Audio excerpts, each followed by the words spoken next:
Welcome back mga kamista at magbabalik po tayo sa ating vlog today. Magandang gabi po sa akin at syempre magandang hapon naman sa inyo dyan sa Pilipinas. So okay mga kamista, konting update lang po tayo. Babalikan po natin itong case ng mga missing sa Bungero, itong tungkol kay Atong Ang. So mga kamista, actually ito ay na-vlog ko na ito last year around June or July, mga July yata yan, nung kasagsagan ng investigasyon sa mga nawawalang sa Bungero. So mga kamista, today ay isiniwalat po nitong ating National Police Commission Director o Chief, walang iba kundi si Commissioner Rafael Vicente Calinisan. So mga kamista, itong si Kalinisan ay buhat ng hinawakan nga niya itong National Police Commission ay talagang nagbihis po ito. Nagbihis baro po ang National Police Commission at talagang siniguro niya na magtatrabaho ang National Police Commission sa dapat niyang trabaho. At ito nga lagi niyang pinagsisigawan na ang pulis ng pulis ay ang National Police Commission. So, mga kamista, without further ado, simulan na po natin ang diskusyon at konting usapan. Bigyan natin ng konting komento at reaction itong bagong information na binigay po ni Commissioner Calinisan tungkol kay Atong Ang. So babalik lamang po ako ng konti. Noong July ng 2025, ito po ay aking na-vlog na noong time na nahuli po or sinasampahan na ng kaso or binibigyan na ng tawag dito, yung parang restraining order itong grupo ng mga pulis na sangkot sa mga missing sa Bungero. At ito nga po ay yung 12 pulis na inilagay po sa restrictive custody ng CIDG sa utos po ng National Police Commission. So bali at that time po sila ay report to office lang, nandoon lang sila sa CIDG, hindi sila pwedeng lumabas dahil iniimbestigahan na po sila.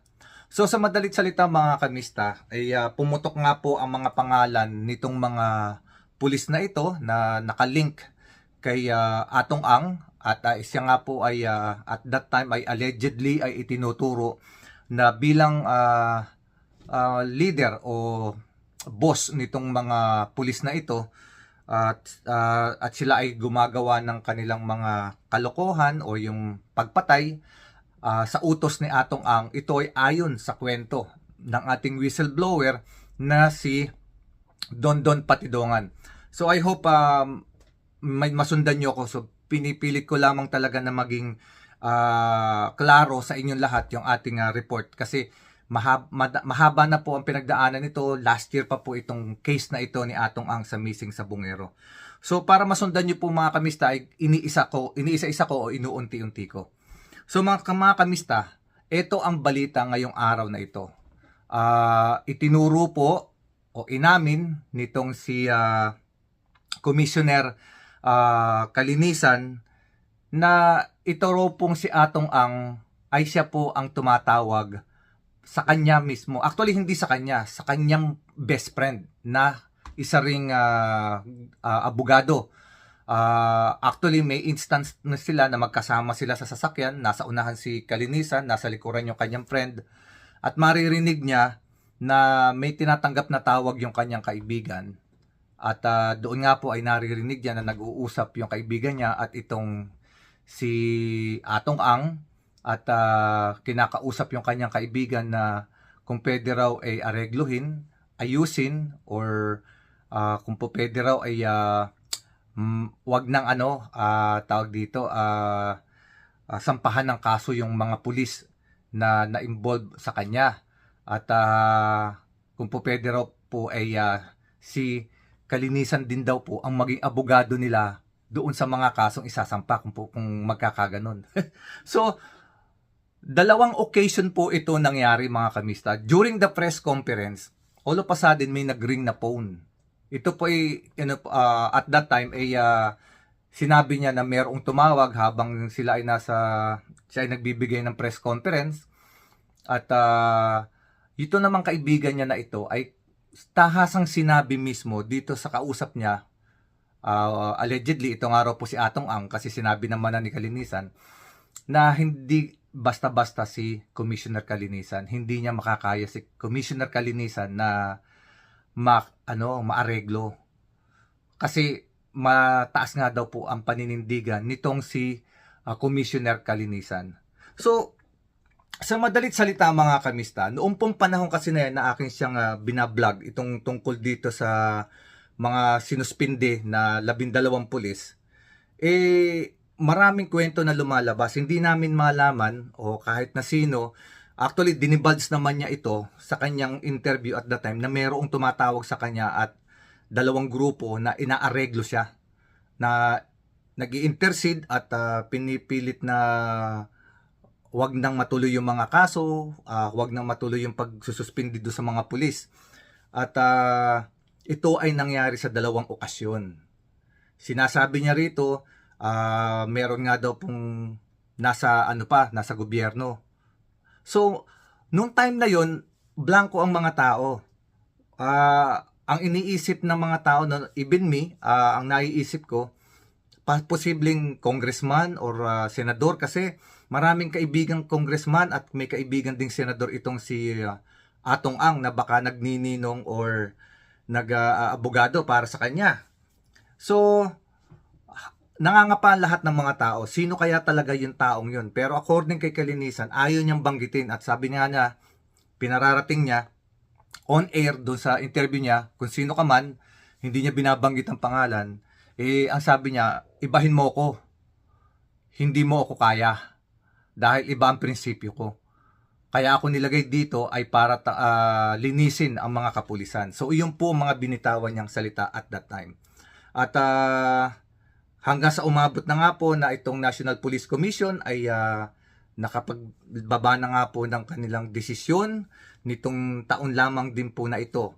At kasama po sa mga na tuluyan ng na-dismiss, natanggal sa serbisyo, yung 12 pulis na sinampahan po nila ng kaso at inimbestigahan, na sangkot po lahat ito sa missing sabungero. At may kabilang po dyan ay isang general, at ito nga pong general na ito ay walang iba kundi si General Macapas. At ang isang highest at ang sumunod na highest ranking police ay itong isang police lieutenant colonels na ang apelyido ay Orapa. And then the rest ay merong pa yatang major, lieutenant, kapitan at saka mga SPO1, SPO2 yata, mga ganyan. Pero ito ay 12 pulis at ang pinakamataas na ranggo nga na dinismiss na ng National Police Commission sa kanilang pagkapulis, ito po ay mawawala na po ng hindi na sila makakakuha ng kanilang benepisyo kahit ilang taon pa sila nagsilbi. Kumbaga dismissal talaga to, na wala silang makukuha na kahit 5 sa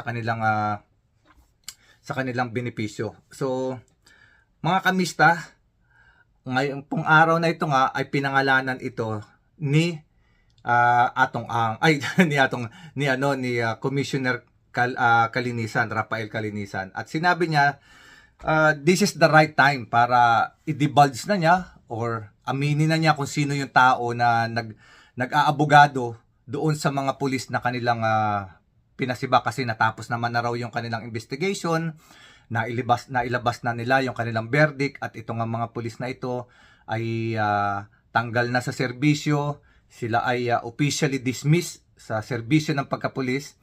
At ayun nga po rito kay Kalinisan, this is about time para malaman na ng mga tao sino ba talaga yung nakikialam at sino yung maareglo sa kanya para huwag makasuhan yung mga pulis na yon. At inamin na nga po niya, ito raw po ay ang boss ng mga sabungeros. Walang iba raw po kundi si Atong Ang. At kaya niya po ito sinabi na ay para naman daw ma-vindicated na rin siya doon sa kanyang mga binitawan last year nung July, kasi matagal na raw po niya itong itinatago at hindi naman niya ma-divulge dahil baka makaapekto sa kanilang kaso na isinasampa rito sa mga pulis nasangkot dito sa mga missing sa Bungero. And since tapos na at officially those policemen are already dismissed. So sabi niya, it's about time na malaman na ng public na ang talagang nagnanais na mapawalan sala yung mga pulis na iyon ay itong si Atong Ang. Walang iba kundi ang boss nga daw po ng mga sabongero. So mga kamista, ganito lamang po ang ating komento at reaction din sa binitawang ito na report or balita ni Commissioner Kalinisan. Kung si Atong Ang po yung time na yon na inaareglo niya na itong mga pulis na ito na mapawalang sala, kasi sabi nga ni Kalinisan, inoopera siya ng malaking halaga eh. Through his friend, malaking pera ang ino-offer. Pero ito po kasi si Kalinisan, balita po itong taong ito na talagang matino. Panahon pa ni Pinoy, itong taong ito ay abogado to eh. Dekalibreng abogado ito at inappoint nga ito bilang commissioner ng National Police Commission. So, kung inaareglo ni Atong Ang itong mga pulis na ito sa malaking halaga ayon dito sa kay Police Commissioner Kalinisan, ano po ba sa tingin ninyo? Ano sa tingin niyo mga kamista ang dahilan bakit kailangan areglohin ni Atong Ang itong mga pulis na nalilink sa kanya na mga tauhan daw niya na siyang tumetegi doon sa mga sabungero? Yun ay ayon sa kwento ni Julie Patidongan, yung whistleblower. Kaya po kasi nabisto yung mga pulis na yun ay nginuso lahat iyon ni Julie Patidongan, ni alias Totoy. Lahat yun, binigay niya yung buong pangalan, kung saan lugar na nakadistino, at kung ano ang trabaho nila kay Atong Ang. At sila nga daw po ay sila rin kasi yung nakuhanan sa video nung isang nawalang tawag dito, yung nagpapatakbo ng isang sabungan na online sabong. Dinukot nila ito at kitang-kita sa video, kinuha pa nila pati yung kahadiyero nung taong ito doon sa bahay at nakuha na sila lang sa CCTV na bitbit nila yung tao pati yung kahadiyero at nagpakita rin ng video itong si Julie Patidongan na binibidyohan pa itong lalaki ito na mayroong takip sa muka, pinapaamin kung ano yung kanyang partisipasyon sa pandaraya bago ito pinatay. At ang sabi nga ni Julie Patidongan, itong 12 pulis na ito na kanyang itinuro o yung panahon na yun hindi pa putok yung pangalan ni General Macapas, ito raw pong grupo ni Police Lieutenant Colonel Orapa ang siyang dumukot doon. At sila po ang tumegi, yung tumigok sa taong iyon. So, sa madalit salita mga kamista, inaareglo ito ni Atong Ang dahil alam niya na itong mga pulis na ito pagka talagang nasampahan na ng kaso, natanggal sa pagkapulis, ay alam niya na ingunguso na rin siya nito. Kahit meron pa siyang bilyon-bilyon o kahit kumita pa ng malaking pera itong mga pulis na ito sa kanya, ay maaari na talagang pag dumating ang panahon na naglilitis, siya ay siyempre ikakanta na rin ng mga taong ito. Dahil unang-una natanggal na sila sa pagkapulis. Pangalawa, wala na silang magiging depensa, hindi na sila magkakaroon ng impluwensya para matigil or mailihis ang kasong ito. Kaya kung matutuloy ang litis sa hukuman at kasama itong mga pulis na ito, siyempre pag nagpitpitan na sa ebidensya at sa mga testigo, ay mapipilitan na rin itong mga taong ito na ikanta talaga ng tuluyan si Atong Ang kahit na bayad na sila. Kasi alam nila pag hindi sila kumanta, sila lang ang sasahod lahat ng kasalanan ng parusa. So mga kamista, ang aking komento lamang dito maaari nga sigurong connected itong mga pulis na ito kay Atong Ang kasi ayon sa kwento ni Police Commissioner Kalinisan, inaareglo niya ang mga pulis na ito. At para areglohin mo yung mga pulis na iyon, para saan? Siyempre, siguro may connection nga talaga sila. Meron silang mga pinagsamahan.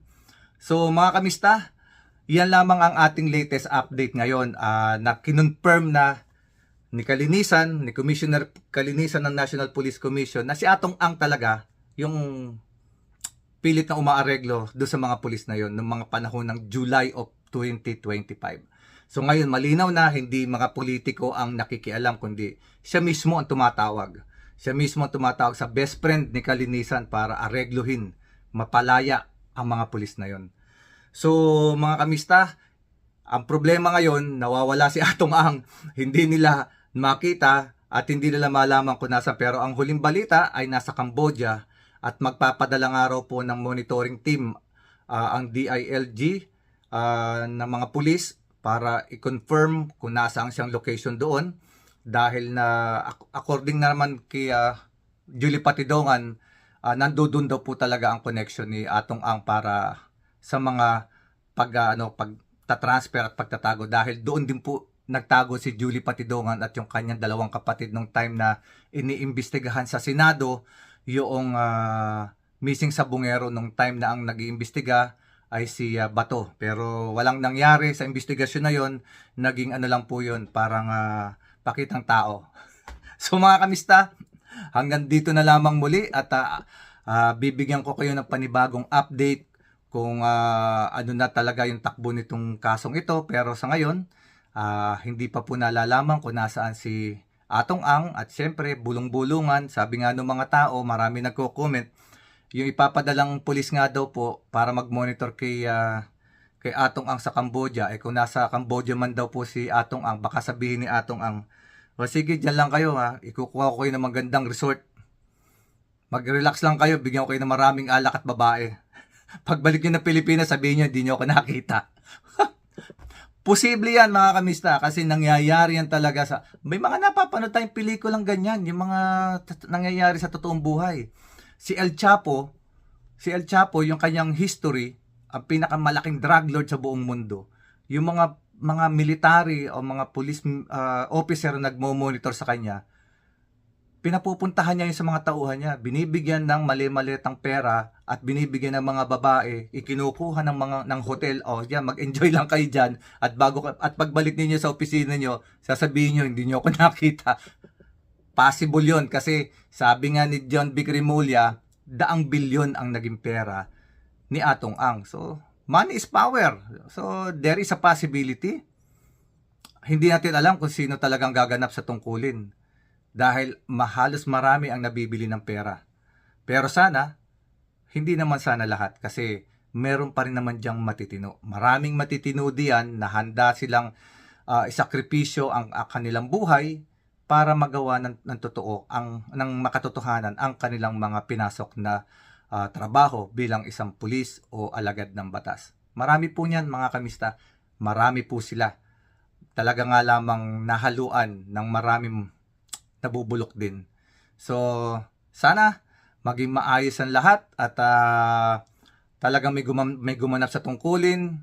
At syempre, ito naman si Atong Ang, syempre hindi naman papahuli ang basta-basta. Dahil nga sabi ni John B. Cremulya, kung marami siyang 100 bilyong piso, kaya niyang makagawa ng milagro para makatakas sa lahat ng bagay. So, hindi yan bago mga kamista kasi talagang nagagawa yan ng mga malalaking tao. I hope mahuli nila pero I doubt din. So, hayaan na lang natin, manood tayo, tignan natin kung talaga ano ang mangyayari. So mga kamista, maraming pong salamat at hanggang sa muli, hihilingin ko po ang inyong pangunawa kung po pwede po sana mag-subscribe kayo, mag-like at mag-share sa aking video na ito at tulungan niyo po kung maipakalat ang ating adhikain, ating advocacy na yung ating kikitain po pagka tayo ay kumita ng maganda sa pagbablog ay dadalhin po natin ito sa pagtulong sa mga tawag dito, yung mga abandoned child. Doon po natin gustong dalhin ang pera na kikitain para makatulong po doon sa mga bata po na inabandona, na mga walang magulang na ang nag-aalaga po ngayon ay itong mga religious group katulad ng mga madre, mga pare at yung ibang mga private organization na nagtayo rin po ng mga ganyang nangungupkup po sila ng mga abandoned child. Pero Ako po ay meron talagang tinatarget at lagi ko po naman ito napupuntahan noon. And gusto ko lamang pong maituloy-tuloy. Ito po yung ano po, mga madre na nandiyan po sa may Las Piñas na nag-aalaga po ng mga abandoned child. So next time po ay bibigay ko sa inyo yung information. Baka kung gusto nyo po, kayo po mismo sa sarili ninyo ay pwede po kayong kumontak sa kanila para po magbigay ng tulong kung inyo pong gugustuhin. At ako naman po sa panonood ninyo, tulong nyo sa akin. Pag kumikita yung ating mga video at isineshare po ninyo, ay dadalhin ko naman po sa kanila sa pagtulong doon po sa mga abandoned child. So maraming pong salamat mga kapatid. Humihingi ako ng paumanhin at kung matagal ang aking video, kung naboboringan po kayo, humihingi po ako ng paumanhin. At sana po ay makatulong po tayo at maging mabuti po tayo sa ating kapwa mga kamista. Thank you so much. Maraming pong salamat muli. And hanggang sa susunod na video po. Thank you very much mga kapatid nating Muslim. Assalamualaikum. God bless you all.